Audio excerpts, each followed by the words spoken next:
கோடநாடு வழக்கு ஜூலை 18ஆம் தேதிக்கு ஒத்திவைக்கப்பட்டிருக்கிறது.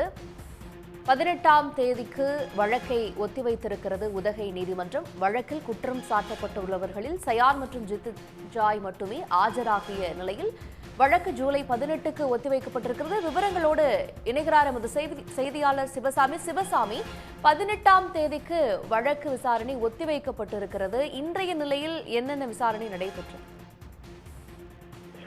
நீலகிரி மாவட்டம் கோத்தகிரி அருகே இருக்கக்கூடிய கொடநாடு பங்களாவில் கடந்த 2017ஆம் ஆண்டு கொலை கொள்ளை சம்பவம் நடைபெற்றது. அப்போது இரவு காவலாளி ஓம் பகதூர் என்பவர் படுகொலை செய்யப்பட்டார். இந்த சம்பவத்தில் சயான் உள்ளிட்ட 10 பேர் தொடக்கத்தில் ஈடுபட்டனர்.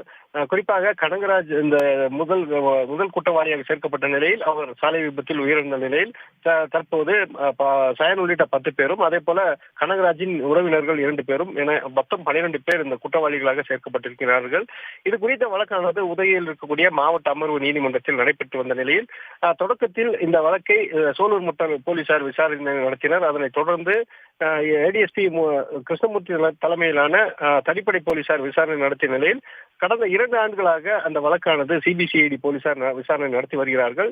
இந்த நிலையில்தான் இன்றைய தினம் அந்த வழக்கு விசாரணையானது உதகையில் இருக்கக்கூடிய மாவட்ட அமர்வு நீதிமன்றத்தில் நீதிபதி முரளிதரன் முன்னிலையில் விசாரணைக்கு வந்தது. அப்போது குற்றம் சாட்டப்பட்டோர் தரப்பில் முதல் குற்றவாளியாக சேர்க்கப்பட்டிருக்கக்கூடிய சயான் மற்றும் அதே போல 10வது குற்றவாளியாக சேர்க்கப்பட்டிருக்கக்கூடிய ஜிதின் ஜாய் ஆகியோரும் ஆஜராகினர்.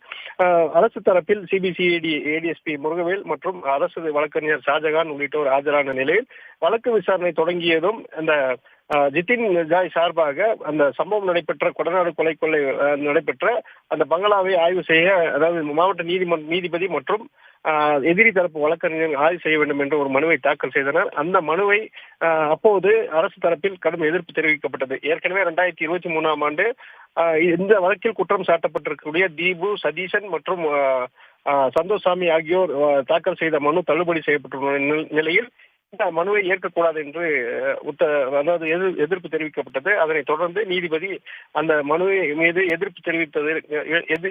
தங்களது எதிர்ப்பை எழுத்துப்பூர்வமாக சமர்ப்பிக்குமாறு உத்தரவிட்டிருந்த நிலையில் வழக்கு விசாரணை ஜூலை 18ஆம் தேதிக்கு மாற்றப்பட்டது. இந்த நிலையில்தான் தற்போது இந்த வழக்கின் முக்கிய அதிகாரியாக இருக்கக்கூடிய சிபிசிஐடி எஸ்பி மாதவன் தற்போது நீதிமன்றத்திற்கு வந்திருக்கிறார். அவர் இந்த வழக்கு விசாரணை தொடங்கி 2 ஆண்டுகளுக்கு மேல் நடைபெற்று வந்த நிலையில் தற்போது அவர் நீதிமன்றத்திற்கு வந்திருப்பது பெரும் பரபரப்பை ஏற்படுத்தியிருக்கிறது. குறிப்பாக நீதிமன்ற வளாகத்திற்கு வந்த அவர் அரசு தரப்பு வழக்கறிஞர் ஷாஜகானுடன் சிறிது நேரம் உரையாடினார். இந்த வழக்கு குறித்து அவர்கள் இருவரும் தனியாக கலந்து ஆலோசித்த நிலையில் தற்போது அங்க இருக்கக்கூடிய அரசு விருந்தினர் மாளிகைக்கு கிளம்பி சென்றிருக்கிறார்கள். அங்கு கொடநாடு கொலை கொள்ளை வழக்கு அடுத்த கட்டமாக எந்த மாதிரியான விசாரணைக்கு எடுத்துக்கொள்ள வேண்டும் என்று இருவரும் விவாதிப்பார்கள் என்றும் ஆலோசனை நடத்துவார்கள் என்று எதிர்பார்க்கப்படுகிறது. அவர்கள் இருவருடன் தற்போது ஏடிஎஸ்பி முருகவேல், அதே போல டிஎஸ்பி அண்ணாதுரை மற்றும் அந்த வழக்கில் இருக்கக்கூடிய சிபிசிஐடி போலீசாரும் இருக்கிறார்கள். அதே போல அரசு வழக்கறிஞரும் இருக்கிறார்கள்.